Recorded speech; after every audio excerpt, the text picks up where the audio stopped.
ሰላም እንዴት ናችሁ? እንግዲህ የምትከታተሉኝ ሰዎች ምን እያደረግኩ እንደሆነ ታውቃላችሁ። ግን በአጋጣሚ ለመጀመሪያ ጊዜ ያያችሁኝ ከሆነ አጠር ያለ ነገር ምን እያደረግኩ እንደሆነ መግቢያ ልስጣችሁና አንድ ኢኮኖሚክስ በሚል ተከታታይ ስለ ኢትዮጵያ የኢኮኖሚ እያወራው ነው። ያንን የማወራበት ምክንያት እንግዲህ ከአንድ ህገ ክራሲ የሚል መጽሐፍ ጽፍ ያለው እዚህ ጋር የምታዩትን መጽሐፍ ከእሱ ጋር በተገናኘ ህገ ክራሲ የሚለው መጽሐፍ በዋናነት የሚለው ምንድነው? ለኢትዮጵያ ማህበራዊ መረጋጋትና ብሔራዊ አንድነት ከማምጣትም አንጻርም ሆነ በአንጻራዊነት ፈጣንና በአንጻራዊነት ፍትሐዊ የሆነ ኢኮኖሚያዊ ልማት ከማስመዝገብ አንጻር ተመራጭ የሆነው የፖለቲካ ርዕዮት የነፃነት ዴሞክራሲ ወይንም በእንግሊዝኛ ስሙ ሊበራል ዴሞክራሲ ነው ይላል። ስለዚህ ይሄ ያንን ነው የሚለው ማለት ነው።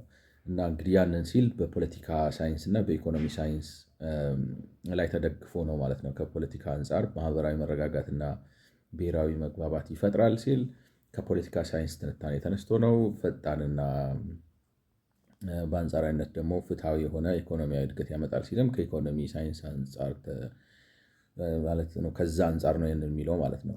ስለዚህ በዚህ ኢኮኖሚክስ በሚለው በዛ ስር ንዑስ ርዕስ ሆኖ ባለው ስር እያረኩ ያለሁት ነገር እንግዲህ እንዴት ማለት የኢኮኖሚክ ሳይንሱ ከነፃነት ዲሞክራሲ ጋር እንዴት መስተጋብር ፈጥሮ በኢትዮጵያ በአንጻራዊነት ፈጣንና ፍትሐዊ የሆነ የኢኮኖሚ እድገት ያስመዘግባል የሚለውን ነገር እያብራራው ነው ማለት ነው። ያንንም ለማድረግ እንግዲህ በሀገራችን ስር ሰዶ ያለ የተንሰራፋ የኢኮኖሚ አስተሳሰብን ቻሌንጅ ማድረግ ይጠይቃል። ምክንያቱም እንደ እኔ እምነት ወይንም በመጽሐፉ ላይ እንዳስቀመጥኩት ኢትዮጵያ ውስጥ የነፃ ገበያ ወይንም ደግሞ የነፃ ገበያ ኢኮኖሚ ወይንም ደግሞ የኒዮሊበራል የሆነ እና ደግሞ የኢኮኖሚ ሳይንሱ ዘመናዊ የኢኮኖሚ ሳይንስ አሁን ኢኮኖሚ ትምህርት ማለት የኢኮኖሚ ሳይንስ ትምህርት ቤት ገብታችሁ የምትማሩት የነፃ ገበያ ኢኮኖሚ ሳይንስ አስተሳሰብ ተቀባይነት ያለው እንደ ሳይንቲፊክ እና ብቸኛ አማራጭ የሚታይ አይደለም። ይልቁንም የተለያየ ሌሎች ቅርንጫፎችን ነው የምንመርጠው። ማለት ይሄ ደግሞ ከጥንት ስላችሁ እንግዲህ 100 ምናምን ዓመት ገደማ ከነ ገብረሕይወት ባይከዳኝ ጊዜ ጀምሮ በነ ራስ ምሩ በነ ፊት አውራሪ ተክለሐዋርያት ምናምን የግራ ዘመም አስተሳሰብ በሀገራችን በጣም እነ ከበደ ሚካኤል እነዚህ ሰዎች ጀምሮ እንግዲህ እነዚህ በኃይለሥላሴ ጊዜ የነበሩ ሰዎች ናቸው። ከነሱ ጊዜ ጀምሮ በሀገራችን ይሄንን የነፃ ገበያ ሞዴሉን ማሰብ አንፈልግም። ይልቁንም ወደዛ ወደ ግራው ነው የምናዘምመው፣ ወደ ምስራቁ ነው የምንመለከተው እና ያንን አስተሳሰብ ቻሌንጅ ማድረግ አለብን ነው መጀመሪያ። ማለት ይሄ የነፃ ገበያው ፍሪ ማርኬት የሆነው ሜንስትሪም ኢኮኖሚክ ሳይንስ ይሰራል ብሎ በሀገራችን ለማስረዳት መጀመሪያ ይሄኛው ሌላው አማራጩ እንደማይሰራ ማሳየት ያስፈልጋል። ስለዚህ ያንንም ለማድረግ መጀመሪያ እንግዲህ ማርክሲዝምን ክሪቲሳይዝ አደረግኩኝ። አሁን ያለሁበት እንግዲህ የአቶ መለስ ዜናዊ የመመረቂያ ጽሑፍ ላይ እሱን በመተቸት ላይ ነው ያለሁት። ምክንያቱም እንዳልኳቸው በኃይለሥላሴ ጊዜም በነዚህ አሁን ለምሳሌ ትላልቅ በሚባሉት በነ ገብረሕይወት ባይከዳኝ፣ በነ ከበደ ሚካኤል፣ በነ ራስ ምሩ ምናምን ወደ ግራ ነው ያዘመምነው። ደርግ ሲመጣ ሶሻሊስት ነው እናውቃለን።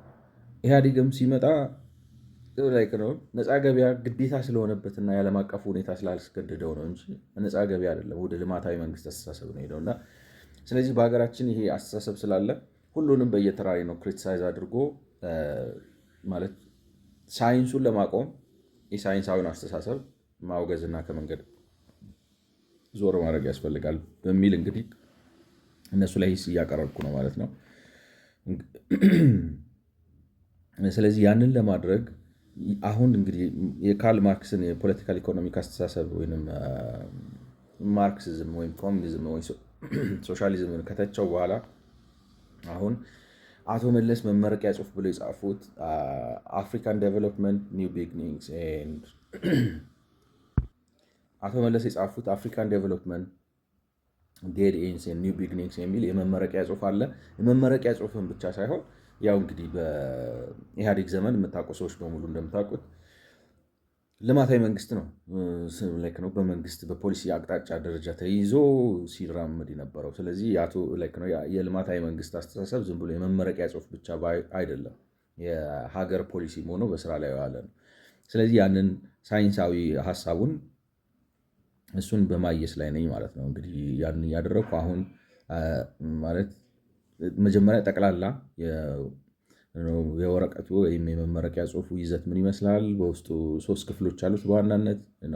የመጀመሪያው ክፍል አቶ መለስ እንግዲህ ልማታዊ መንግስትን የሚረዱበትን መንገድ ያስቀመጡበት ነው ማለት ነው። የመጀመሪያዎቹ 7 ምዕራፎች ልማታዊ መንገድን እንዴት አድርገው አንደርስታንድ እንደሚያደርጉ ያስቀመጡበት ነው። የመካከለኛው ምዕራፍ ደግሞ እኔ በተረዳሁት የልማታዊ መንግስት ነው እነ ኮሪያ እነ ታይዋን ፈጣን የኢኮኖሚ እድገት ያስመዘገቡት ብለው የኮሪያና የታይዋንን ልምድ በማስረጃነት ያቀርባሉ ማለት ነው። መካከል ላይ ባሉት 6 ምዕራፎች ይህን ያደርጋሉ። በመጨረሻው ደግሞ በመጨረሻዎቹ 7 ምዕራፎች ደግሞ አፍሪካ ግን ምንም ማለት እንደነ ኮሪያ እንደነ ታይዋን እንደነ ጃፓን ሌት ካመር ብትሆንም ወደ ስልጣኔው ማዕድ ሌት ካመር ብትሆንም ነገር ግን እነዛ ልማታዊ መንግስት አስተሳሰብን ሲከተሉ አፍሪካ ግን በወርልድ ባንክ በአይኤምኤፍ በአውሮፓውያን ምናምን እርዳታ እየተገደዱ የፖሊሲ ነፃነታቸውን ስለተገፈፉ የሚከተሉት አሁን ወስዶ የገደል አፋፍ ላይ ያደረሳቸው የኒዮ ሊበራሊዝም ሪዮት ነው የሚከተሉት። ስለዚህ የአፍሪካ ውድቀት ይሄ ነው። ስለዚህ አፍሪካ አሁን ካለችበት ማለት ተጉዛ ከደረሰችበት የገደል አፋፍ ላይ ተመልሳ ወደ ታይዋን ወደ ኮሪያ ወደ ጃፓን ፈጣን እና ተስተካካይ ማለትም ከሌሎቹ የዓለም ሀገሮች ጋር የሚስተካከል እድገት ውስጥ መግባት ካለባት ቀኝ ኋላ ዞራ አቅጣጫ በመቀየር ከኒዮ ሊበራሊዝም ወደ ልማታዊ መንግስት መግባት አለበት ነው የሚለው ማለት ነው። ስለዚህ ያን አያይዤ እንግዲህ የመጀመሪያውን ቻፕተር ስለዚህ ጠቅለል አድርጌ ሀሳቡ ይሄን አስቀመጥኩኝ። አሁን እንግዲህ ወደ ዝርዝር ውስጥ ገብቼ በተናጠል እያንዳንዱን ምዕራፍና በዛ ውስጥ የተነሱትን ሀሳቦች እየቃኘው እና በእነሱ ላይ እያቀረብኩ ነው ማለት ነው። እንግዲህ የመጀመሪያው ቻፕተር አሁን ሁለተኛው ቻፕተር ላይ ነው ያለሁት። የመጀመሪያው ቻፕተር ኒዮ ሊበራል ፖለቲካል ኢኮኖሚ ሶሻል ካፒታል ነው የሚለው። እንግዲህ በዛ ላይ የሚሉት አቶ መለስ አጠር አድርጌ ሳስቀምጠው የኒዮ ሊበራል የሚባለው የፖለቲካል ኢኮኖሚ አስተሳሰብ ማህበራዊ ሀብት አይገነባም። ማህበራዊ ሀብት መገንባት ማለት ምን ማለት ነው? መተባበር፣ ወንጀልን መጸየፍ፣ ሙስናን መጸየፍ፣ መተጋገዝ፣ እነዚህና የመሳሰሉ ነገሮች ናቸው ማለት ነው። ማለት በፕራይቬት ኢንዲቪጁዋል ኢንትረስት ላይ ስለተመሰረተ ሁሉም ለየራሱ ይሩጥ ብሎ የሚል ስለሆነ መተባበርን፣ መደጋገፍን፣ ወንጀልን መጸየፍን፣ መልካም የሚባሉ ባህሪያቶችን ማዳበርን እነዚህን ነገሮች አያበረታታም ነው የሚለው። እንግዲህ ይሄ አባባል ምን ያህል መሀይም እንደሆነ ዝርዝር አድርጌ ለማስቀመጥ ሞክሬያለሁ። ኢንትረስቱ ያላችሁ ሰዎች 50 51ኛውን ወይም 49 48 አካባቢ ያሉትን ቪዲዮዎች አይታችሁ መረዳት ትችላላችሁ። ቻፕተር 2 ደግሞ የሚለው ምንድን ነው? ቻፕተር 2 ርዕሱ የሚለው ምንድነው? ብላክ ቦክስ ኦፍ ዴቨሎፕመንት የሚል ነው ምዕራፉ። እንግዲህ ብላክ ቦክስ ኦፍ ዴቨሎፕመንት የሚለው ዋናው ሀሳቡ ምንድን ነው? ማለት በኢኮኖሚ እድገት ውስጥ እንግዲህ በዋናነት 3 ግብዓቶች ናቸው ያሉት። ኢኮኖሚ ማለት ካታጎራይዝ ልታደርጉት ስትፈርጁ ጠቅለል አድርጋችሁ ስትፈርጁ 3 ፈርጅ ነው የምታወጡት። የመጀመሪያው ፈርጅ ምንድነው? ጉልበት ነው። ሰው ጉልበት ያስፈልጋል። ሁለተኛው ካፒታል ነው። ሶስተኛው ቴክኖሎጂ ናቸው። እነዚህ 3ቱ ተያይዘው ነው ማለት ምርታማነትን የሚያመጡት ማለት ነው። ምክንያቱም ካፒታል ጉልበትና ቴክኖሎጂን ቀጥሮ በማሰራት ነው። እንግዲህ ቀጥሮ ወይም ገዝቶ ስላቸው ቴክኖሎጂውን ይገዛዋል ወይም ይከራየዋል። ቀጥሮም ልንለው እንችላለን ወይም ገዝቶ ብቻ ካፒታል፣ ጉልበት እና ቴክኖሎጂ እነዚህ 3ቱ መሰረታዊ የሆኑ ግብዓቶች እርስ በርስ ተያይዘው ነው እድገትን የሚፈጥሩት ማለት ነው። ነገር ግን ኢኮኖሚ ሄዶ ሄዶ ማለት አሁን ኢኮኖሚ ሄዶ ሄዶ ጥግ ላይ ሲደርስ ማለት ምን ማለት ነው? ጉልበቱንም አማጣችሁ ተጠቅማቸዋል። ካፒታልም ያለውን በሙሉ ስራ ላይ ያውላችሁታል። ያን ጊዜ እንደዛ ከሆነ በኋላ በቀጣይነት እድገት ማምጣት ከፈለጋችሁ ሜይን ኢኮኖሚክ ግሮዝ ድራይቨር ማን ይሆናል ማለት ነው? ቴክኖሎጂ ይሆናል። ምክንያቱም ቴክኖሎጂ ምን ያደርጋል ማለት የጉልበትንና የካፒታልን የማምረት አቅም በየዕለቱ እየጨመረ የሚሄድና ብቸኛ ኢኮኖሚ እድገት የሚሆነው እሱ ነው አይደለም ማለት ብቸኛ ሳይሆን ግሬት እንትን ተጽዕኖ አለው። ምክንያቱም ሌበሩ ሰልጥኖ ከሆነው በላይ ኤፊሽንት ሊሆን አይችልም ሰው አይደለም። ከሆነው በላይ ማለት ሊሚት አለው፣ ይቆማል። ካፒታሉ ኢንቨስት ታደርጉታላችሁ፣ ትፈጥሩታላችሁ፣ ያለውን በሙሉ ወስዳችሁ ኢንቨስት ታደርጉታላችሁ። ልዩነቷን እያመጣ እመርታዋን እየጨመረ መሄድ የሚችለው ምንድነው? ልቀት ነው። ልቀቱ በምን ይገለጻል? በተለይ አሁን ቴክኖሎጂ ስንል የግድ ማሽን ብቻ መሆን የለብን። የአሰራር ሊሆን ይችላል፣ የአደራረግም ሊሆን ይችላል፣ የአደረጃጀትም ሊሆን ይችላል። እሱ ነው እያመጣው የሚሄደው በኢኮኖሚ ማለት ነው። አሁን የአቶ መለስ ወረቀት ወይም አቶ መለስ ይህንን ሀሳብ ይወስዱና እንግዲህ በዚህ ላይ ሁለት የግሮዝ ቴሪስ የሚባለው አሉ። ኤክሶጂኒየስ ግሮዝ ቴሪ፣ ኢንዶጂኒየስ ግሮዝ ቴሪ የሚባል አለ። ኤክሶጂኒየስ ግሮዝ ቴሪ የሚባለው ምን ይላል? እንደዚህ ከሆነ በኋላ ማለት ምን ማለት ነው? ካፒታል ፈሰስ ተደርጎ ባለው አቅም ማለት ያለው ካፒታል በሙሉ ፈሰስ ተደርጎ ያ ፈሰስ የተደረገ ካፒታል ያለውን ዘመኑ ያስቻለውን ቴክኖሎጂ ተጠቅሞ ገበያ ውስጥ አለ የሚባለውን የጉልበት ኃይል ተጠቅሞ አንድ ኢኮኖሚ እየሰራ ባለበት ሁኔታ ተጨማሪ እድገት ከየት ይመጣል? እንዳልኳቸው አሁን ቴክኖሎጂካል አድቫንስመንቷ ነች ልቀቱን የምታመጣው። ያቺ ቴክኖሎጂ ላይ ነው። መጀመሪያ እነዚህ ማደሎቹን ላስረዳቸውና የአቶ መለስን ሀሳብ ወደሱ እመጣለሁ። ስለዚህ እነዚህ ሆነው ባሉበት ሁኔታ አሁን የኤክሶጂኔስ የሚባለው ሞዴል ምን ይላል? እድገት የሚመጣው ማለት ቴክኖሎጂ ብዙ ጊዜ ከውጭ ነው የሚሆነው። ሳይንቲፊክ ብሬክ ትሩ ይኖራል። እንዲያውም እንግዲህ ከአሜሪካ አንጻር ስለተሰራ ዳታ ሲያጠና ሰውየው ማለት የ100 ዓመት ምናምን ዳታ ሲያጠና የ100 ዓመቱ ዳታ ምን ይላል? አሜሪካ ውስጥ በአመት ከ1% እስከ 2% ሁል ጊዜ በየአመቱ ሳይንቲፊክሊ ነው ማለት ዴታ አዳዲስ የቴክኖሎጂ ምርታ ይፈጠራል። አዲስ የማምረት አቅም ማለት አዲስ የማምረት ስልት በ1% በ2% የቴክኖሎጂ ይመርታል። ኢንቬንሽን ፍሮንቴሩ እየሰፋ አዶፕሽን አይደለም ፍሮንቴሩ እየሰፋ ማለት። ስለዚህ አኑዋሊ እንደዚህ ስላለ እሱ ነው አንዱ መጥቶ ኢኮኖሚውን ቡስት የሚያደርገው ይላቸዋል። ሌላ ካልሆነ ደግሞ ካፒታል ኢንጀክሽን ይኖራል በተለያየ ምክንያት። አንዳንድ ጊዜ ታውቃላችሁ ሰዎች ገንዘብ ሊይዙ ይችላሉ ምናምን እና የባህሪ ለውጥ ተካሂዶ ለምሳሌ አሁን አንድ ዴታ ያየሁት የሚገርም እንትን ቻይና በቤተሰብ ደረጃ እስከ 40% እስከ 50% ከገቢያቸው ሴቭ ያደርጋሉ እና ማለት እንደ ፖዚቲቭ ነው እነሱ ነው ሲያቀርቡት የሰማው።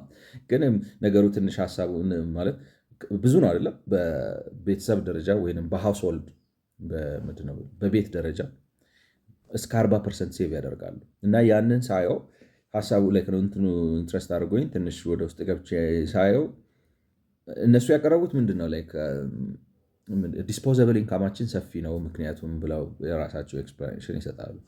ዲስፖዘብል ኢንካም ትልቅ መሆኑ ሳይሆን ኦፍኮርስ ዲስፖዘብል ኢንካም አላቸው። ኢንፍሌሽኑ በጣም ዝቅተኛ ነው ማለት ኑሮ ርካሽ ነው ቻይና። በነገራችን ላይ ማለት አሁን ለምሳሌ የቻይና ጂዲፒ ፐር ካፒታ $18 ትሪሊየን፣ የአሜሪካ ጂዲፒ ፐር ካፒታ $26 ትሪሊየን ነው። ስለዚህ በ8 ትሪሊየን የአሜሪካ ኢኮኖሚ ይበልጣል። ነገር ግን ይሄ ፒፒፒ የሚሉት አለ ፐርቼዚንግ ፓወር ፓሪቲ ማለት ነው። ስለዚህ $100 አሜሪካን ሀገር ምን ያደርግልሃል? እና ቻይና በ$100 ሱፐርማርኬት ገብተህ ስትገዛ ስንት ሽንኩርት ስንት ድንች ምናምን ይገዛልሃል። በሚለው ላይክ ነው ፐርቼዚንግ ፓወር ፓሪቲ የሚሉት እሱን ነው። በፐርቼዚንግ ፓወር ፓሪቲ ስታዩት የቻይና ጂዲፒ ከአሜሪካም ይበልጣል። ምክንያቱም አሜሪካ ከቻይና ኑሮ ውድ ነው፣ ቬሪ አድቫንስድ ኢኮኖሚ በጣም ውድ ነው። ቻይና ግን ዝቅተኛ ሀገር ነው ማለት ጂዲፒ ፐር ካፒታቸው $13,000 ነው አሁን ባለው። አሜሪካን ሀገር $70,000፣ $78,000፣ $80,000። ስለዚህ ነው ማቴማቲክሱ ውስጡ አርቲሜቲኩ ሊያጨረብር ይችላል። ግን ዋና ሀሳቡ ምንድነው 40,000 ምናምን ሴቭ ያደርጋሉ እና ይቅርታ 40% ምናምን ሴቭ ያደርጋሉ እንዳልኳችሁ ከገቢያቸው። እና ገረመኝ ምክንያቱም ብዙ ነው። እንዴት ሊሆን ቻለ ብዬ ሳይ በጣም ኢንሴኪሪቲ ስላለ ነው። ማለት የስራ ዋስትና የለም።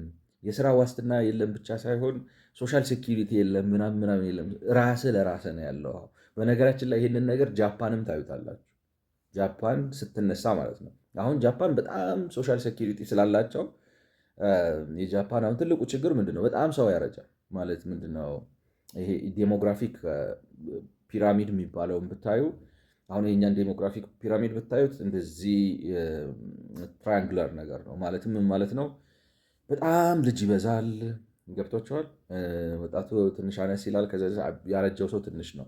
ጃፓን ግን እንደዚህ አይነት ነገር ነው። ማለት በጣም ኤጂንግ ፖፕሌሽን አለ። በጣም ላይክ ነው። በጣም ረጅም ዘመን ይኖራሉ፣ ብዙ አይወልዱም። ገብቷቸዋል። ግራፉ ይሰራል ላይክ ነው አለ እንደዚህ ፖፕሌሽን እና በጣም ያረጃሉ፣ ብዙ ይቆያሉ። ማለት የጤናው የምናምኑ ፋሲሊቲው ረጅም ስለሆነ ብዙ ታሪክ አለ ጃፓን ውስጥ በጣም ስለሆነ በዛም ብዙ ይቆያሉ። እና ብዙ ሲቆዩ ታውቃላችሁ ላይክ ነው ያ ማለት ምን ማለት ነው? ሶሳይቲው በጣም ቴክ ኬር ያደርጋል ማለት አይደለም። እና በጣም ብዙ ይቆያሉ። ኤኒዌይ ሴኪሪቲ ስለሌለ ብዙ ሴቭ ያደርጋሉ ይላል። ብዙ ሴቭ ያደርጋሉ ማለት የስራ ዋስትና የለም። ፔንሽንም ዋስትናው ዝቅተኛ ነው። ኢኮኖሚው ኤኒታይም ምንም ሊሆን ይችላል ብለው ይፈራሉ ምናምን። በአንጻሩ አሜሪካን ሀገር ብትሄዱ ደግሞ እኔ እንጃ 10%ም ሴቭ የሚያደርገው አይመስልም። ለምንድን ነው? ዝም ብለህ ታገኛለህ፣ ታጠፋለህ። ምን መሰላችሁ? ነገ እንደሚመጣ ካወቃችሁት መተማመን ሲፈጠር ዩ ስፔንድ ላት ነው። ነገም ይመጣል ካላችሁ ታወጣላችሁ፣ ነገም ይመጣል ካላችሁ ታወጣላችሁ። ስለዚህ ምን ያሳያል መሰላችሁ? ፕሮስፔክታችሁን ያሳያል፣ ኮንፊደንሳችሁን። ገንዘብ አትይዙም ማለት ነው። ለምን? እንደወጣ ተመልሶ ይመጣል። ኢኮኖሚው በጣም ስቴብል ላይ ተረጋጋ ነው ምናምን ነው ማለት ነው። አመንግ አዘር ቲንግስ ማለት ነው። እና ካፒታል በብዙ መልኩ አፌክትድ ይሆንና ለኢንቨስትመንት የሚመች ካፒታል ብዙ ሊኖር ይችላል፣ አይ ደግሞ ላይኖር ይችላል። ሰው በጣም ሊያጠፋ ይችላል። ገብቷችሁ? የካፒታሉ ባህሪ በጣም ይለዋወጣል እንደ ፖለቲካው፣ እንደ ጂኦፖለቲክሱ እንዳለ ምናምን። ስለዚህ ይሄ ኤክሶጂኔስ የሚለው ምንድነው? ቴክኖሎጂ አዲስ ሲፈጠር እንደዚህ ያመጣል። ካፒታል፣ የኢንቨስትመንት ካፒታል ዝቅ ከፍ ይላል፣ ይዋዥቃል። ከውጭ ካፒታል በተለያየ ምክንያት አፌክትድ ሆኖ ሲመጣ እሱም እድገት ያመጣል፣ የህዝብ ቁጥር ስለዚህ ኤክሶጂኔስ ማደል ወይም ኤክሶጂኔስ ሞዴል የሚባለው ይሄንን ነው ኤክስፕሌን የሚያደርገው። ኢንዶጂኔሱ ደግሞ ኤክስተርናል ፋክተሩ እንዳለ ሆኖ ግን ለምሳሌ ወደ ቴክኖሎጂ ስትመጣ ያኛው ቴክኖሎጂው ምን ብሎ ያስበዋል መሰላችሁ? ኤክሶጂኔስ የሚባለው እንደ ልክ ነው ኤግዚስት ያደርጋል። እንትነው አይደለም፣ ነጋዴ ሆን ብሎ አይደለም የሚፈጥረው፣ ወይንም ኢኮኖሚ ሆን ብሎ አይደለም የሚፈጥረው። እንደ ባይ ፕሮዳክት ግን በየዓመቱ ዝም ብሎ ከ1% እስከ 2% አዳዲስ ፈጠራ ይመጣል። ይሄ ኢንዶጂኒየስ ግሮዝ ሞዴል የሚባለው ግን ኢንቨስት ያደርጋሉ ነጋዴዎቹ። ስለዚህ አፌክት ያደርጉታል። ለምሳሌ ጥናትና ምርምር ላይ ኢንቨስት የሚያደርጉ ከሆነ፣ ትምህርት ላይ ኢንቨስት የሚያደርጉ ከሆነ ኢንቴንሽናሊ ፐርፐስፉሊ ማለት ነው እንትኑን ይጨምሩታል ነው የቴክኖሎጂውን አቅም ይጨምሩታል። የቴክኖሎጂውን አቅም ሲጨምሩት የልማቱ የእድገቱ አቅምም ይጨምራል ብሎ ይላል ማለት ነው። አሁን እነዚህ ሁለትን ቴዎሪዎች ነው አቶ መለስ ይወስድና አንደኛው ስለ ቴክኖሎጂ አያወራም ይላቸዋል። ሁለተኛው ስለ ቴክኖሎጂ ቢያወራም ሲያወራ ግን የገበያን ክፍተት ከግምት ውስጥ አያስገባም። የገበያን ክፍተት ከግምት ውስጥ አስገብቶ የቴክኖሎጂን ጥቅም በሙሉ መጠቀም የሚችለው ልማታዊ መንግስት አስተሳሰብ ነው። በኋላ ላይ ይመጣሉ። ናሽናል ኢንቬንሽን ሲስተም መኖር አለበት ይላል ማለት ነው። ስለዚህ መንግስት ቴክኖሎጂን ማለት እንዲፈጠር፣ እንዲዛመት፣ እንዲላመድ ቀጥታ ተሳትፎ ማድረግ አለበት ይላል ማለት ነው። ገብቷችኋል? ስለዚህ ብላክ ቦክስ ኦፍ ዴቨሎፕመንት የሚልበት ምክንያት ምንድን ነው? የኒዮሊበራል ፖለቲካል አስተሳሰብ በአንድ በኩል ኢንዶጂኒየስ ነው፣ ኤክሶጂኒየስ ግሮዝ ሞዴል ነው የሚለው ካላለም ኢንዶጂኒየስ ነው። ኢንዶጂኒየስ ሲል ግን ራሳቸው በፕራይቬት ደረጃ ኢንቨስት ያደርጋሉ፣ የተለያየ ችግር ሲፈጠር ይፈታሉ ወዘተ። በአጠቃላይ ይህንና ያንን አድርገው የግል ተቋማቱ ራሳቸው፣ ነጋዴዎቹ ራሳቸው፣ ዩኒቨርሲቲዎቹ ራሳቸው በራሳቸው ተነሳሽነት ቴክኖሎጂ ይፈጥራሉ፣ ቴክኖሎጂ ያላምዳሉ፣ ቴክኖሎጂ ያስፋፋሉ ነው የሚለው። አቶ መለስ አሁን ብላክ ቦክስ ነው የሚለው ከዚህ ያልፍ ልክ ነው። እንደ ቴክኖሎጂን የሚገባውን ትኩረት ሰጥተው ለማላቅ አይሰሩም ነው የሚለው። ለማላቅ አይሰሩም። ኒዮሊበራሊዝም ለምን ማርኬቱ ራሱ ሶልቭ ያደርገዋል ብሎ ስለሚያስብ፣ ያን ሲል ግን ገበያው ክፍተት እንዳለው ቦታ አይሰጥም፣ ሪኮግናይዝ አያደርግም። ልማታዊ መንግስት ግን ገበያ ውስጥ ያለውን የገበያ ጉድለት ከግምት ውስጥ አስገብቶ እነዚህን ችግሮች ይፈታል ነው የሚለው ማለት ነው። እንግዲህ ዝም ብሎ ለማስታወስ ያክል ያለው ኒዮሊበራል ፓራዳይም ኮሬክትሊ አይደንቲፋይስ ቴክኖሎጂካል ቼንጅ አት ዘ ሃርት ኦፍ ዘ ዴቨሎፕመንት ፕሮሰስ and the only source of continuous increase in per capita income. However, it treats technological change as an exogenous factor, as a sort of black box, and thus does not even attempt to explain it in economic terms. Endogenous growth theory, which in many respects is a variant of neoliberal theory, does begin to open up the black box and begun to see the market failures involved, but it fails to provide a comprehensive understanding of the process as it is tied to the most basic neoliberal assumptions of pervasiveness and efficiency of the market. ስለዚህ አሁን ይህንን ነገር ነው የሚለው ማለት ነው። እኔ እንግዲህ ያቀረብኩት ትችት ምንድን ነው? ይሄ ማለት ምንድን ነው? ላም ባላረበት ምክንያቱም ይሄ የሚያወራው እነሱ ይሄ ኤክሶጂኔስ ኢንዶጂኔስ የሚሉት ያለውን አቅም ተጠቅመው ጥግ ስለደረሰ ኢኮኖሚ ነው ማለት በዘመኑ የተደረሰበትን ቴክኖሎጂ የሚጠቀም ኢኮኖሚ በዓለም ላይ ያለውን ማለት የካፒታል እጥረት ቴክኖሎጂውን ለመጠቀም የካፒታል እጥረት ኖሮበት አይደለም። ይገብቷቸዋል።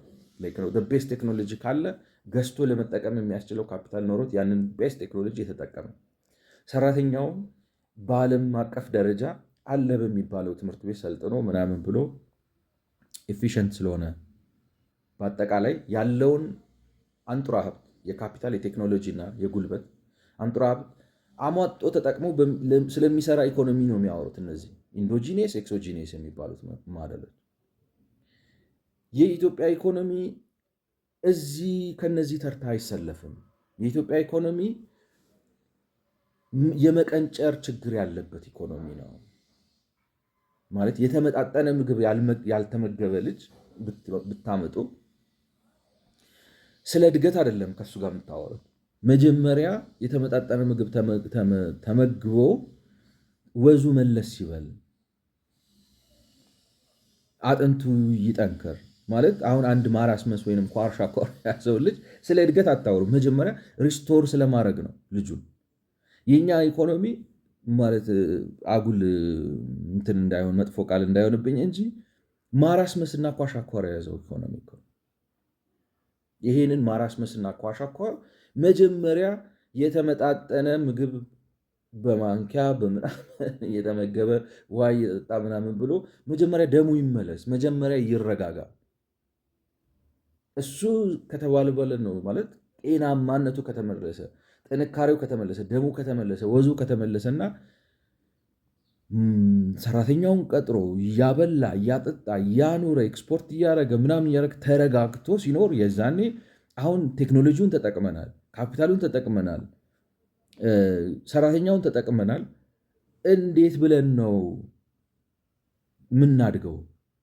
ያን ጊዜ ነው ጥያቄ የሚመጣው እና አውት ኦፍ ኮንቴክስት ነው የኔ እንግዲህ የመጀመሪያ ያቀረብኩት ማለት አውት ኦፍ ኮንቴክስት ነው። ከኢትዮጵያ ጋር የሚያገናኘው ነገር የለም። ከኢትዮጵያ ጋር የሚያገናኘው ነገር የለም። ከዛ ሳልፍ እንግዲህ ዛሬ ማነሳው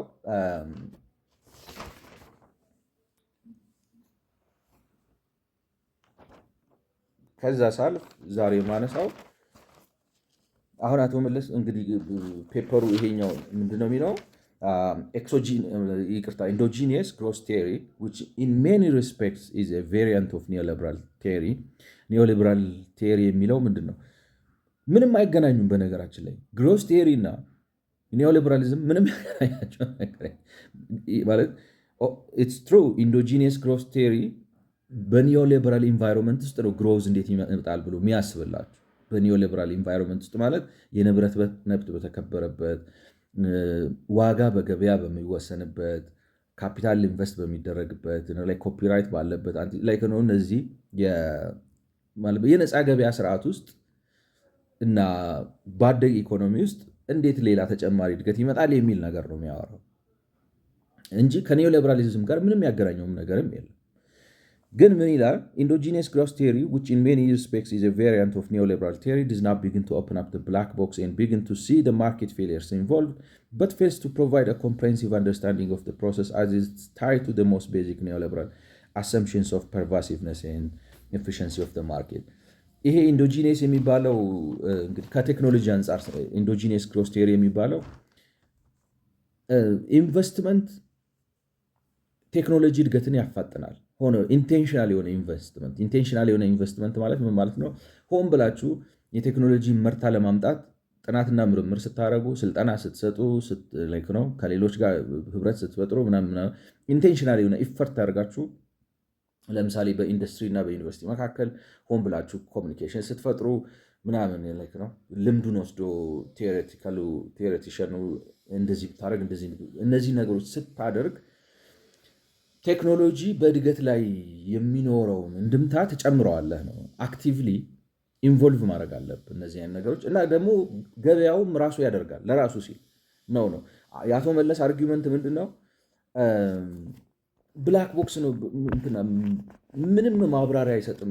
ቴክኖሎጂ እንዴት እንደሚጀመር ወይም እንደሚፈጠር፣ እንዴት እንደሚሰራጭ እና እንዴት ደግሞ እንደሚላመድ ማብራሪያ አይሰጥም ይላል። እኔ ግን ይሄ በጣም የወረደ አስተሳሰብ ስለሆነ የተወሰኑ ማስረጃዎች ከአዳም ስሚዝ እና ሚልተን ፍሪድማን ከሚባል የአሜሪካ አዳም ስሚዝ የስኮቲሽ የሆነ ታላቋ ብሪታንያ ውስጥ የነበረ እንግዲህ የሊበራል ፖለቲካል ኢኮኖሚ አስተሳሰብን የመሰረተ የጀመረ ሊባል የሚችል ሰው ነው። እሱ በነፃ ገበያ ውስጥ ገበያው በራሱ አሰራር እየሰራ እንዴት የቴክኖሎጂ ምርታን እንደሚያመጣ ያስረዳል። ምንም እንኳን በጣም ሲምፕልና ፕሪሚቲቭ የሆነ መልኩ ቢሆንም ያም ብቻ ሳይሆን ስልጠና በማብቃት ውስጥ ሰዎችን በማብቃት ሂደት ውስጥ ያለውን ሚና ያስረዳል። ሚልተን ፍሪድማን በኋላ ላይ እንዴት መንግስታዊ የሆነ አካሄድ የህንድን የጨርቃጨርቅ ኢንዱስትሪ በኋላ ቀረነት ውስጥ እንዳስቀረውና በአንጻሩ ደግሞ ነፃ ገበያ እንዴት የጃፓንን ጨርቃጨርቅ ኢንዱስትሪ አንስቶ ጣራ ላይ እንደሰቀለው ያብራራል ማለት ነው። ስለዚህ እነዚህ ነገሮች እንደ ማስረጃ አድርጌ በማቅረብ አሁን በዛሬው ላደርግ የምፈልገው አቶ መለስ እንደሚለው ኒዮሊበራሊዝም እንደ ብላክ ቦክስ አያየውም። ቴክኖሎጂን እንደ ብላክ ቦክስ ማለት እንዳልኳቸው ኢንዶጂኒየስ ኤክሶጂኒየስ ምናምን የሚለው ታውት፣ እሱ በቃ መዘበራረቅ ነው። አጉል አውቃለሁ ለማለት ምንም የማይገናኝ ነገሮችን አምጥቶ ዝም ብሎ የመደበላለቅ አንድ ሰው አሁን ሼፍ ነኝ ብሎ ገብቷቸው ዝም ብሎ የበግ ቆዳ ምናምን አርቆ ምግብ ያቀርብላችሁ እዚ አይነት ነገር ነው። ኢንዶጂኒየስ ኤክሶጂኒየስ ምናምን ከኒዮሊበራሊዝም ጋር የሚያያይዘው ነገር የለም። ግን ኒዮሊበራሊዝም ለቴክኖሎጂ ትኩረት እንዳለው የኒዮሊበራሊዝም አካሄድ በራሱ ቴክኖሎጂ እንዴት መርታ ማለት የነፃ ገበያ እንዴት ቴክኖሎጂን አጠቃቀም ማስፋፋት ሚና እንደሚጫወት ማብራሪያ ይሰጣል። አቶ መለስ እንደሚለው ብላክ ቦክስ እንደ ምታታዊ ሳጥን አይቶት አለ እጠቀምበታለሁ ብሎ ብቻ አያልፈውም የሚለውን ነገር ለማስረዳት አዳም ስሚዝ እና ሚልተን ፍሪድማን እጠቀማለሁ ማለት ነው። አሁን አዳም ስሚዝ ምን ይላል ስለ ሙያ ሲያወራ ማለት ነው the difference of natural talents in different men is in reality ማለት አዳም ስሚዝ ስለ እንትን ያወራል ስለ ስራ ክፍፍል በጣም ማለት የኢኮኖሚ ምርታን በጣም በማምጣት ትልቅ ሚና ካለው ነገር አንዱ የስራ ክፍፍል ነው ይላል። እና ግን ይሄ የስራ ክፍፍል እንዴት ነው የሚፈጠረው? ለምንድን ነው ሰዎች የተለያየ ሙያ ውስጥ የሚገቡት የሚለውን ነገር ለመመለስ እየሞከረ ነው እዚህ ጋር። እናም አዳም ስሚዝ እንደዚህ ይላል the difference of natural talents in different men is in reality much less than we are aware of ማለት ብዙ ጊዜ ሰዎችን የተለያየ ታለንት ይዘው ስናያቸው ማለት ከተፈጥሮ ማለት አሁን ብዙ ስለሆነ ለማምጣት ጊዜም ይወስዳል ምናምን ዝርዝሩን ትቼው ለማስረጃ ያክል ቦታውን ለመጠቆም ያክል ነው እነዚህ የምጠቅሳቸው እንጂ ዝርዝሩን ውስጡን ገብቼ ማለት ዝርዝሩን በቃሌ ነው ማስረዳችሁ ለማለት the difference of natural talents in different men is in reality much less than we are aware of ማለት ሰዎችን ስናያቸው የተለያየ ክህሎት ይዘው በተለያየ ዘርፍ ተሰማርተው እናያቸውና ብዙ ጊዜ የሚመስለን በተፈጥሮ ይመስለናል። እኔ ትንሽ ዳውት አለኝ ማለት አሁን ሐሳቤ ከሱ ጋር ሙሉ ለሙሉ እስማማለሁ አይደለም። ዋናው ሐሳቤ ግን ምንድነው ነፃ ገበያም በሰዎች መካከል የሙያ ልቀት እንዴት እንደሚመጣ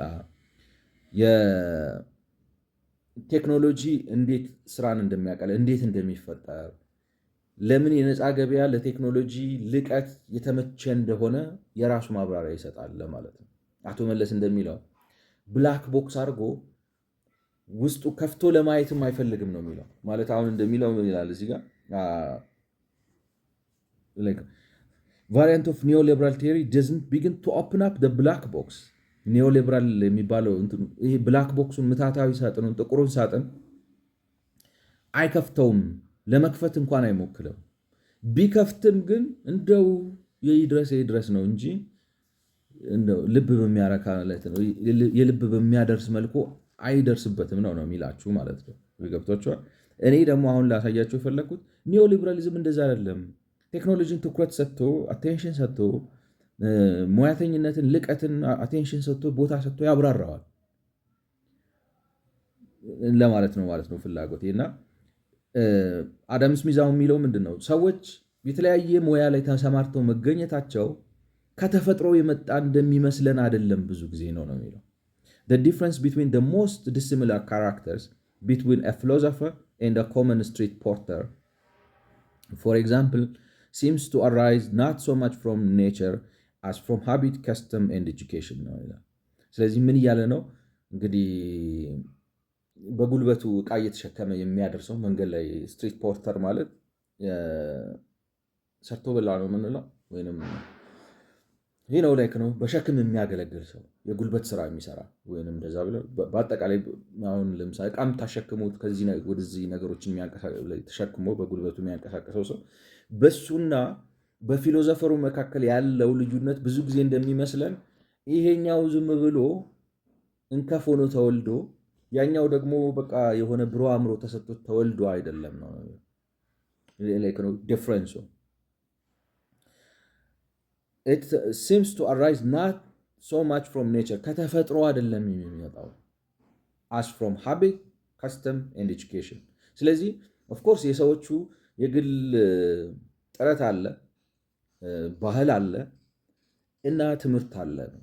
ስለዚህ በአጠቃላይ ምን እያለን ነው ኔቸር አይደለም ነርቸር ነው እያለን ነው which is it believes like ነው። ስለዚህ ሰውን ማብቃት ማስተማር ማሰልጠን ይገባል ማህበረሰብ እንደዛ መሆን አለበት ብሎ እያለ ነው ማለት ነው። ስለዚህ አቶ መለስ እንደሚለው ቦታም አይሰጠውም አይደለም ይሰጠዋል ቦታ እንዴ አንደርስታንድ ያደርገዋል። ስለ ኤፊሺየንሲ አንደርስታንድ ያደርጋል። ኤፊሺየንሲ እንዴት ነው ሌበር አንድ ግብዓት ነው እያልክ እድገት ውስጥ ገብቷቸዋል። ጉልበት፣ ስራ አንድ ግብአት ነው እያልክ ሳታብራራው አናላይዝ ሳታደርገው ስለ ኤፊሽንሲው ሳታወራው ልትቀር አትችልም። ስለዚህ ኒዮሊበራሊዝም እንደዚህ አይነት ፐርስፔክቲቭ የለውም ብሎ ነገር ኢትስ ቱ ሻሎው ነው የምላችሁ። ሌላ አዳም ስሚዝ ኢንትረስቲንግ ነገር ይላል ማለት እንዴት የዲቪዥን ኦፍ ሌበር ሰዎች ታውቃላችሁ ስፔሻላይዝ ሲያደርጉ አሁን ማብራራላችሁ የሚቀጥለው ነገር የሚለው እንግዲህ እንዳልኳችሁ ዲቪዥን ኦፍ ሌበሩን ምን ይፈጥረዋል ነው የሚለው መማር ነው፣ ኤጁኬሽን ነው። ኦፍኮርስ የሰዎቹ ሀብትም አለ፣ ይሄ ልምድ ማለት ነው። እነዚህ ነገሮች አሉ። ግን ኢንቴንሽናሊ ሰዎችን አሰልጥነ ቆንጆ የፋብሪካ ሰራተኛ ልታረጋቸው ትችላለህ። ቆንጆ በተፈጥሮ እንደሚመስለን አይደለም። እዛ ጋር ተሸካሚ የሆነ ሰውዬ ፈርዶበት አይደለም። ምንድነው የ40 ቀን እድሉ ምናምን አይደለም ነው ኢንቫይሮንመንታል ሶሳይቲ ያለ እያለ። ስለዚህ ትችላለህ። ያንን ሰውዬ ወስደህ አሰልጥነህ አስተምረህ ለሆነ ለከበረ ሙያ ልታበቃው ትችላለህ። እኔ ልክ ነው ታለንት የሚለው ነገር ለእኔ ቦታ አለው። ምክንያቱም አንዳንዴ የኔ ኦብዘርቬሽን ነው የምላችሁ። አሁን ከአዳም ስሚዝ ጋር ትንሽ ልዩነት አለኝ። የኔ ሀሳብ አሁን አዳም ስሚዝ ታለንት ቦታ የለውም ይላል አይልም፣ ከእሱ ጋር እስማማለሁ አልስማማም፣ እሱ ሌላ ጉዳይ። ልል የፈለግኩት ግን አዳም ስሚዝ የኒዮሊበራል ፖለቲካል ኢኮኖሚ አስተሳሰብ ሪፕሬዘንታቲቭ ስለሆነ፣ ምክንያቱም ቢኮዝ ሂዝ ዘ ፋውንዲንግ ፋዘር ኦፍ ዛት ፖለቲካል ኢኮኖሚክ ቲንኪንግ ቦታ ሰጥቶ ስለ ሞያ ያወራል፣ እንዴት ልቀት እንደሚፈጠር ያወራል። ስለዚህ ኒዮሊበራሊዝም ዲስሪጋርድ ብላክ ቦክስ አፕሮች ነው ያለው ማለት እኔ ጤነኛ አይመስለኝም። ላይክ ነው ቫሊድ የሆነ ክሪቲሲዝም አይደለም። ያም ብቻ አይደለም። ዲቪዥን ኦፍ ሌበር ወይም የስራ ክፍፍል ነው እንዲያውም ብዙ ጊዜ ማሽኖችን የሚፈጥራቸው ይላል ቴክኖሎጂዎች። አሁን ዲቪዥን ኦፍ ሌበር ምን መሰላችሁ? ሰው በፈለገው ቦታ ላይክ ነው የሚመቻችልለት። አሁን አስተምራችሁት ለምሳሌ ገብቷችኋል፣ ትምህርት ፈጥራችሁ ነፃ ዕድል ፈጥራችሁ ምናምን ብላችሁ ሰው ወደሚመቸው ወደ ሙያ መስክ ተበታትኖ በኢኮኖሚ ውስጥ ሲሰራ ያ ነው ብዙ ጊዜ ይላል ማሽኖችን ፈጠራ የሚፈጠረው እንዲያውም በጂኒየሶቹ አይደለም። ገብቷችኋል? አዳዲስ ቴክኖሎጂዎች የሚፈጠሩት ስራውን በደንብ አድርገው የሚሰሩ ሰዎች ስራውን ሲያውቁት ማሽን ያመጡለታል። አሁን ቲክታክ ላይ እዛ ውስጥ አለ አሰራሩን ሲያውቁት ማሽን አይዲያ የሚያመጡት እነሱ ናቸው ብሎ ይላል። እና እሱን ከዛ ዌልዝ ኦፍ ኔሽንስ ላይ ጥቀስላችሁ እንደዚህ ይላል አዳም ስሚዝ a great part of the machines made use in those manufacturers in which labor is most subdivided were originally the invention of common workmen. በአብዛኛው በስራ ክፍፍል ውስጥ በስራ ላይ ተሰማርተው በሚሰሩ ሰዎች በጥቅም ላይ የሚውሉት ማሽኖች ብዙ ጊዜ የዛ የዲቪዥን ኦፍ ሌበሩ ውጤት ናቸው። ማሽኖቹ ራሳቸው የመጡት ብሎ ነው የሚለው። who being each of them employed in some very simple operation naturally turning their thoughts toward finding easier and readier methods of performing it. ማለት በዲቪዥን ኦፍ ሌበር ወይም በስራ ክፍፍል ብዙ ጊዜ በጣም ቀላል የሆነ ግን አንድን ስራ ደጋግመው እንዲሰሩ የሚታዘዙ ሰዎች ያንን ስራ ላይ በጣም ፐርፌክት የሆኑና ደጋግመው ይሰሩትና በጣም አምሯቸው ከመላመዱ የተነሳ ያንን ነገር እነሱ ሳይኖሩ አውቶማቲካሊ በሌላ ነገር እንዴት አድርጌ ልተካው እችላለሁ ብለው ለማሰብ ይገደዳሉ። ያ ነው ብዙ ጊዜ ማሽኖችን የሚያመጣው ይላል። whoever has been much accustomed to visit such manufacturers must frequently have been shown very pretty machines which were the inventions of such workmen. እንደዚህ አይነት ፋብሪካዎችን የመጎብኘት ልምድ ያለው ሰው ሊመሰክር እንደሚችለው እንግዲህ በሱ ዘመን ማለት ነው ሊመሰክር እንደሚችለው አብዛኛዎቹ እነዚህ ማሽኖች ማለት ነው በሌላ የሆነ በምናምን በሜካኒካል ኢንጂነር ሳይሆን በቃ እዛ ጋር ቁጭ ብሎ አንድን ስራ ደጋግሞ ከመስራቱ የተነሳ አውቶሜት ባረገው ሰው ነው። በእንደዚህ አይነት በእንትን ነው በፋብሪካ ሰራተኛ ነው ማሽን ብዙ ጊዜ የሚፈጠረው ነው የሚላሉ። In the first fire engines, this was the current designation for steam engines. ይሄ የእንፋሎት ሞተር የሚባለው ድሮ ማለት ነው። እና በመጀመሪያው በዚህ የእንፋሎት ሞተር ይላል a boy was constantly employed to open and shut alternatively the communication between the boiler and the cylinder according as the piston either ascended or descended One of those boys who loved to play with his companions observed that by tying a string from the handle of the valve which opened this communication to another part of the machine, the valve would open and shut without his assistance, leave him at liberty himself with his playfellows. እንግዲህ ማለት ነው ባጭሩ ዝም ብዬ ሮጥኩበት፣ ግን ባጭሩ ሐሳቡ ምንድነው? ይሄ የጥንታዊ የመጀመሪያው የእንፋሎት ሞተር በተፈጠረበት ጊዜ እንግዲህ ሞተር እንግዲህ ከመኪና ሞተር ላይ ነው እንደምትረዱት ማለት ለመንጃ ፈቃድ ተማሩ እንደምትረዱት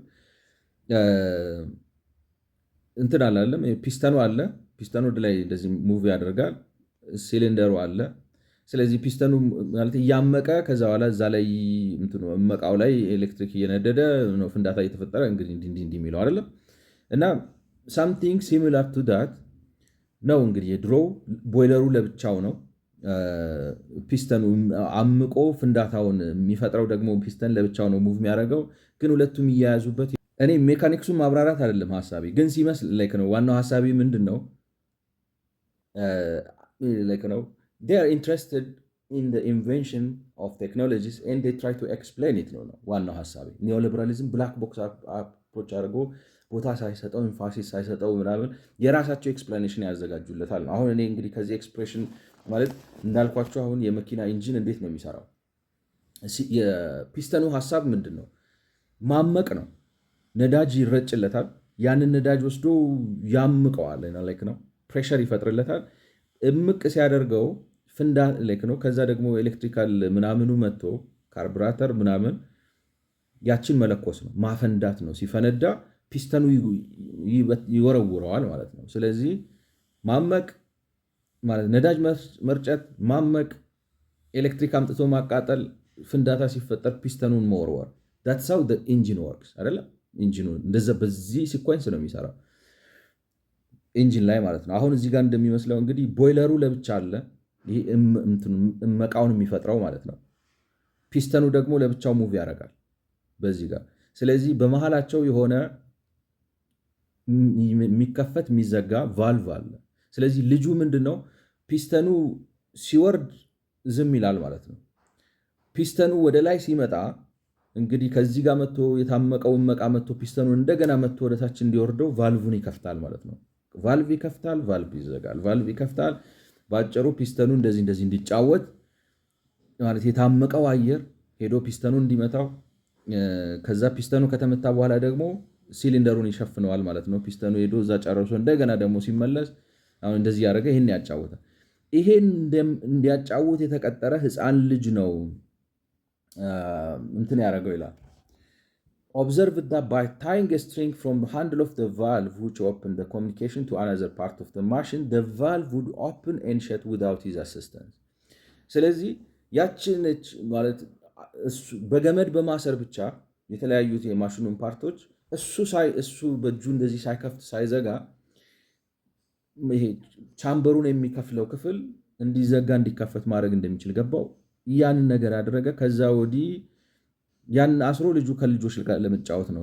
ይህን ያደረገበት ምክንያት ጨዋታ ስለሚወድ ሄዶ ከሌሎች ጋር ለመጫወት ነው። ያንን በማድረጉ ግን ይላል one of the greatest improvement that has been made upon this machine since it was first invented was in this manner the discovery of a boy who wanted to save his labor. ስለዚህ ማሽኑ ከተፈጠረ በኋላ ትልቅ የተደረገበት መሻሻል ይሄ ነው። አውቶማቲክ የሆነ የቫልቭ መዘጋትና መከፈት ያለ ሰው ማሽን የተፈለገበት ምክንያት ያለ ሰው ስራዎች እንዲሰሩ ነው። ስለዚህ በቦይለሩና በፒስተኑ መካከል ያለውን ኢንተራክሽን የሚዳኘው ማለት እየተከፈተ እየተዘጋ እመቃ ወደዚህ የሚያስተላልፍ ቫልቭ አውቶማቲክ በማድረግ ሚና የተጫወተው አንድ ህፃን ልጅ ነው መጫወት ስለፈለገ ከሌሎች ጋር ሄዶ እና ይህም ትልቅ ፈጠራ ነው የሆነው ይላል። የኔ ፖይንት ግን ምንድን ነው? በኒዮሊበራሊዝም አስተሳሰብም ለምሳሌ ዲቪዥን ኦፍ ሌበር የቴክኖሎጂካል አድቫንስመንት ያመጣል። ስለዚህ ዲቪዥን ኦፍ ሌበር ደግሞ የትምህርት ውጤት ነው ምናምን ብሎ ማብራሪያ ይሰጣል እላችሁ ነው። ቴክኖሎጂን አይረሳውም። ወይንም የሚገባውን ትኩረት ማለት ቴክኖሎጂ ኢንቬንሽን ይሄ አይደለም እንዴ? ስለ ፈጠራ እያብራራላችሁ እኮ ነው። ፈጠራ እንዴት ነው የሚመጣው? በዲቪዥን ኦፍ ሌበር ነው። ዲቪዥን ኦፍ ሌበር እንዴት ነው የሚመጣው? በስልጠና ነው ብሎ እያብራራላችሁ። ዲቪዥን ኦፍ ሌበር ደግሞ ፕሮዳክቲቪቲን በዚህ መልኩ ይጨምራል ምናምን። ስለዚህ ስለ ቴክኖሎጂ ፈጠራ፣ ስርጭት፣ አለማመድ ምናምን ማብራሪያ እየሰጠ ነው በራሱ ወይ ነው የምላችሁ። ስለዚህ ሃው ዴ ዩ ሴይ ኒዮሊበራሊዝም ስለ ቴክኖሎጂ አያወራም ትላላችሁ ነው። አይ ውሽ እንዴት አድርጌ እንድለቅ ነው እንትን ሰዓቱ ጋር ይበቃም እንጂ ሚልተን ፍሪድማን ደግሞ ምን ይላል መሰላችሁ? የጃፓንና የህንድን ኢኮኖሚ ያነጻጽራል። እንግዲህ በ5 ደቂቃ ከጨረስኩት ይሄንን በ5 ደቂቃ ከጨረስኩት የሚልተን ፍሪድማንን ኤክስፕላኔሽን ቪዲዮን ክሊፕ አስገባዋለሁ እዚህ ውስጥ ማለት ነው። በ5 ደቂቃ ከጨረስኩት ሚልተን ፍሪድማን የጃፓንና የህንድን ኢኮኖሚ ያነጻጽርላቸዋል። እና ጃፓኖች ከ1868 ጀምሮ ባለፈው እንዳልኩት እንግዲህ የተከታተላችሁ ሰዎች ታውቃላችሁ፣ ነፃ ገበያን ስለተከተሉ ምንም እንኳን ልክ እንደ ህንዶቹ እንደኛ አይነት የሽመና ባህል ቢኖራቸው ይሄ እንደዚህ እየወረወረ የሚሰራው የሽመና ባህል ቢኖራቸው ከ1868 በጥቂት ጊዜ ውስጥ ነፃ ገበያ ውስጥ ገብተው የውጭ ቴክኖሎጂ አምጥተው እንትናቸው ምንድን ነው የሚባለው የጨርቃጨርቅ ፋብሪካቸው አሁን ዲዛይን ማለት ሶፊስቲኬትድ ዲዛይን አድርጋችሁ አምጥታችሁ ትሰጡታላችሁ። የሆነ ሌንስ አለ፣ ሌንሱ ላይ ታስቀምጡለታላችሁ። ፎቶኮፒ ያነሷል ባጭሩ። ያንን ፎቶኮፒ አንስቶ ዲጂታይዝ አድርጎ ማለት አውቶማቲክ ፕሮግራም ሆኖ ማንም ሰው ሳይል በጣም ጥርት ያለ ኳሊቲ የሆነ ጨርቅ ያመርታል ማለት ነው። ዲዛይን ኮምፒውተራይዝድ ነው። ህንዶቹ በአንጻሩ ደግሞ እንትን እያደረጉ ነው ማለት ባህላዊ መልኩ በባህላዊ ልክ እንደኛ አይነት ማለት በነገራችን ላይ ህንድ ድሮም ሰፊ የሆነ የጨርቃጨርቅ ኢንዱስትሪ ያላት ማለት ኤክስፖርት ያደረጉ ነበር በዓለም አቀፍ ደረጃ ከኮሎናይዜሽን በፊት ራሱ ማለት ሰፊ እንትን ነበራቸው። ነገር ግን ቀኝ ግዛት ውስጥ ወደቁ። ቀኝ ግዛት ውስጥ ሲወድቁ እንግሊዞቹ ያደረጉት ነገር አንዱ ምንድን ነው? የህንድን ጥጥ ይወስዱና አገራቸው ወስዶ በፋብሪካ አስመርተው ያመጡትና ህንድ ውስጥ ይሸጡታል። ያንን ሲያደርጉ ግን ምን ያደርጋሉ መሰላችሁ? ብዙ ተጽዕኖ ይፈጥራሉ። ለምሳሌ እነዚህ ባህላዊ ሸማኔዎቹ እንዳይሸምኑ፣ ሊሸምኑም ከሆነ ግብር በማብዛት ቀረጥ በማብዛት እንደዚህ በማለት ምናምን አዳክመዋቸው። ዋናው ሀሳባቸው ምንድነው? የህንድን ጨርቅ ወስደው የህንድን ጥጥ ወስደው አገራቸው ወስደው ፕሮሰስ አድርገው አምጥተው መልሰው ህንድ ውስጥ ይሸጡታል። ቀኝ ግዛት ነው። ጨውም ራሱ እንደዛ ያደርጋል ማለት ህንድ እንግዲህ በባህር የተከበበች ነች። ጨው ዝም ብለው አንስተው ነው የሚጠቀሙት። እንትኖቹ ግን ኮሎናይዝ አድርገው ጨውንም እንደዛ እንዳይጠቀሙ አድርገው ከለክሏቸው እና ህንዶቹ እንግዲህ ማህተመ ጋንዲ ሲመጣ አንዱ ካደረገው ነገር ምንድን ነው እንትን ነው ቦይኮት ማድረግ። የህንድን የእንግሊዝን ጨርቆች አንገዛም ብለው ራሳቸው እየደወሩ ራሳቸው እየሸመኑ መልበስ ጀመሩ። ቦይኮት፣ የእንግሊዝ ምርቶችን አንገዛም፣ የእንግሊዝን ጨው አንጠቀምም ብለው ወንዝ ዳር ሄደው ራሳቸው ጨው ያለቀሙ ምናምን ላይ ነው። ይሄ ፒስፉል ነን ቫዮለንት ሬዚስታንስ የሚሉትን አካሂደው በዛ መልኩ ነው እንግዲህ አንዱ እንግሊዝን የጣሉት። ከዛ በኋላ ግን ከዛ ሲመለሱ ማለት ከነፃ ሲወጡ 1948 ላይ ነፃ ገበያን ከመከተል ይልቅ እንዲያውም ፕሮቴክሽኒስት አደረጉት። ይሄ የሀገር ውስጥ ኢንዱስትሪ ነው እንዲያድግ እንዲስፋፋ ምናምን ታሪፍ እናስቀምጥለት፣ ፕሮቴክሽን እናስቀምጥለት፣ ፕሮግራም እናውጣለት። አንዳንድ ጎረቤት ሀገሮች አሉ ሰው እና እንትን ነው ኢንዱስትሪውን ፕሮቴክት እናድርገው እናሳድገው በሚል ምንድነው ታሪፍ ያስቀምጣሉ። ያንን ፕሮዳክት እንድትገዙ ያስገድዷቸዋል። ናሽናል ፕላኒንግ ብለው ኢንቴንሲቭ ሃንድ ሉሚንግ ፕሮጀክት ማክሲማይዜሽን ምናምን በሚል በመንግስት የሚደገፍ ፕላኒንግ ምናምን ብለው የማያውጡት እቅድ የለም። የገጠር አስተዳደር ምናምን ብለው አሁን አንዳንድ ጎረቤት ሀገሮች በጣም ልማት እያፋጠንን ነው፣ ለእያንዳንዱ ቤተሰብ አንዳንድ ላም ወይም 20 ፍየል ሰጠን ይላሉ። እንደዛ ብለው ሞደርናይዝ ሊያደርጉት ነው ሀሳባቸው። ግን የሆነው ነገር ምንድነው? አሁን እዚህ ፊልሙ ላይ እንደምታዩት ህንዶቹ በቃ ይሄ መሸመኛው ቤታቸውም የስራ ቦታቸውም መጸዳጃ ቤታቸውም መብያ ቦታቸውም ነው የሆነው። በጣም ኋላ ቀርነት ውስጥ ነው የቀረው። ከዛ ደግሞ በአንጻሩ የጃፓኖችን ስታያቸው ፍሪ ማርኬት ስለሆነ which means በገበያ ተወዳድሮ አሸንፎ እንዲኖር ስለፈቀዱለት ውድድሩ የማይረባውን ቴክኖሎጂ እያስወገደ ተወዳዳሪ የሚያደርገውን ቴክኖሎጂ ሰውየው እንዲገዛ እያስገደደው፣ ወይንም በሌላ አማርኛ ስነ ስርዓት ይዞ ምናምን ብሎ ቴክኖሎጂ ውስጥ የገባው ሰውዬ እያሸነፈ፣ ያኛው ደግሞ በገበያ እየተሸነፈ ስለሄደ ያኛውን ሞደርናይዝ አደረገው፣ ቴክኖሎጂካሊ አድቫንስድ አደረገው ብለው ያብራራላቸዋል። የኔ ሀሳብ ምንድን ነው? ኒዮሊበራሊዝምም ኤክስፕሌን ያደርጋል ቴክኖሎጂ እንዴት ነው አዳፕትድ የሚሆነው፣ እንዴት ነው ዲፊውዝድ የሚሆነው፣ እንዴት ነው ኢንቨንትድ የሚሆነው፣ ሶሳይቲ ያለው ምንድን ነው፣ መንግስት ያለው ድርሻ ምንድን ነው ብሎ ኤክስፕሌን ያደርጋል። ብላክ ቦክስ አይደለም። እንደዛ ከሆነማ እንዴት አድርገው እንግሊዞቹ እዚህ ደረሱ? እንዴት አድርገው አሜሪካኖቹ እዚህ ደረሱ? እነሱ አይደሉም ወይ የቴክኖሎጂው አባቶች? ገብቷችኋል? ይሄ ነው ሀሳቤ። ስለዚህ ቪዲዮውን እንድታዩት ስለምፈልግ እዚህ ጋር ልግታውና የምችለውን ያክል ቪዲዮ ክሊፑን ቆርጬ እዚህ ጋር አስገባላችኋለሁ። በሚቀጥለው ቪዲዮ እንገናኝ። ስለሰማችሁኝ አመሰግናለሁ። መልካም ጊዜ። That was the intellectual atmosphere of the time.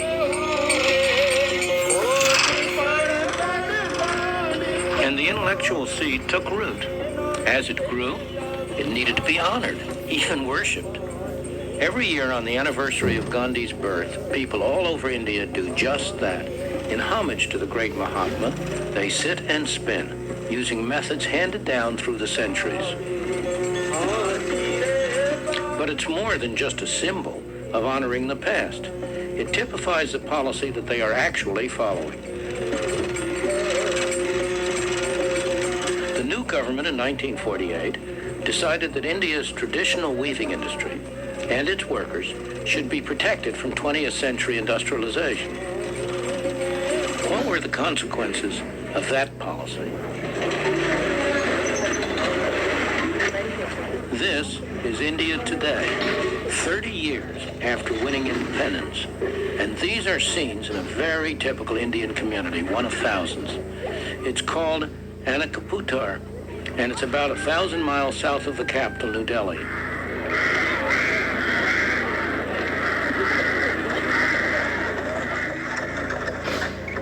This is not the kind of life the government intended to perpetuate, but it is one result of their policy. By subsidizing the cotton that the villagers spin and the cloth that they weave, they made it difficult for modern industry to develop.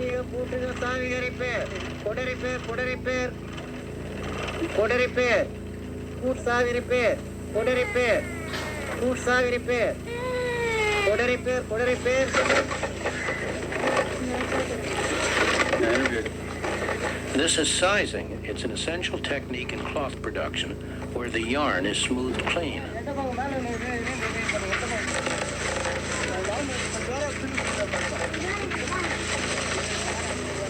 A modern machine could do the same thing in 1/100th of the time.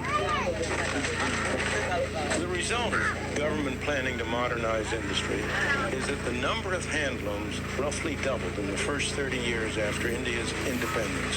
Today, in thousands of villages throughout India, the sound of handlooms can be heard from early in the morning till late at night. In this village alone, there are more than 3,000 handlooms in operation. Since 1948, 3 generations of villagers have sat at these looms making cloth with patterns that never vary, using methods that never change. There's nothing wrong with this activity, provided it survives the test of the market, provided it's the way in which these people can use their abilities and their energies most effectively. After all, in Japan, where the government has not specially encouraged the handloom industry, there remains a very small but very productive handloom segment. The trouble here is that this industry exists only because the government has subsidized and supported it, because it has, in effect, imposed taxes, direct and indirect, on the rest of the people of India, people who are no better off than these people are, in order to enable this activity to continue. Other industries, both textile industries and industries of a variety of kinds, have been restricted, explicitly kept back, prevented from providing more productive employment in order to make room for this industry. The effect has been to inhibit the development, to prevent the growth, to prevent the dynamic activity that could otherwise develop out of the energies and abilities of the people of India.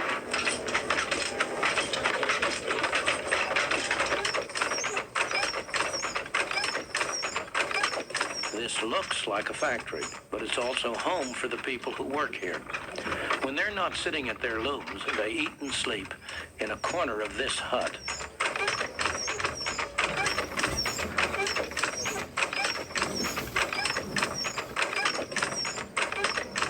Throughout the world, governments always profess to be forward-looking. In practice, they are always backward-looking, either protecting the industries that exist or making sure that whatever ventures they have decided to undertake are encouraged and developed. This occurs at the expense of the kind of healthy development of new, dynamic, adaptive industries that would surely occur if the market were allowed to operate freely. If it were allowed to separate out the unsuccessful ventures from the successful ones, discouraging the unsuccessful and encouraging the successful.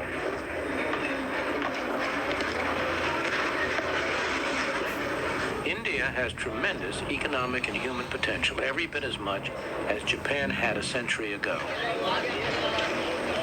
The human tragedy is that in India, that potential has been stifled by the straitjacket imposed by an all-wise and paternalistic government. Central planning in practice has condemned India's masses to poverty and misery.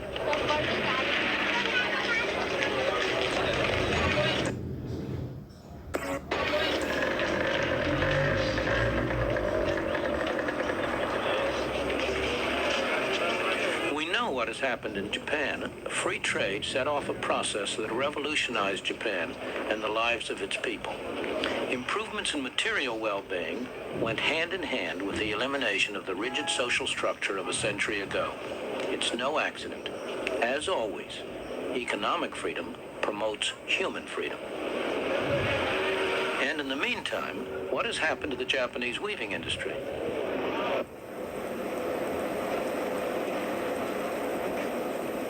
This is how textiles start life in a Japanese weaving shed today. A design for cloth is placed on a drum.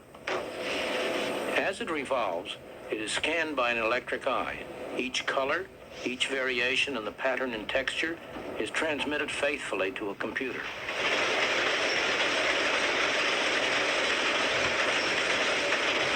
It's all that the modern loom of Japan requires.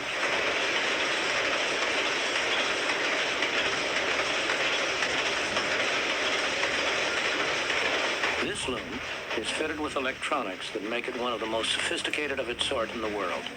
The fabric it produces is the best silk of its kind. Thanks to the speed and efficiency of these machines, the price of the silk is competitive. The workers are highly skilled and well paid. With the new technology, there's very little a loom like this cannot produce. This piece will become the sash of a traditional bridal gown.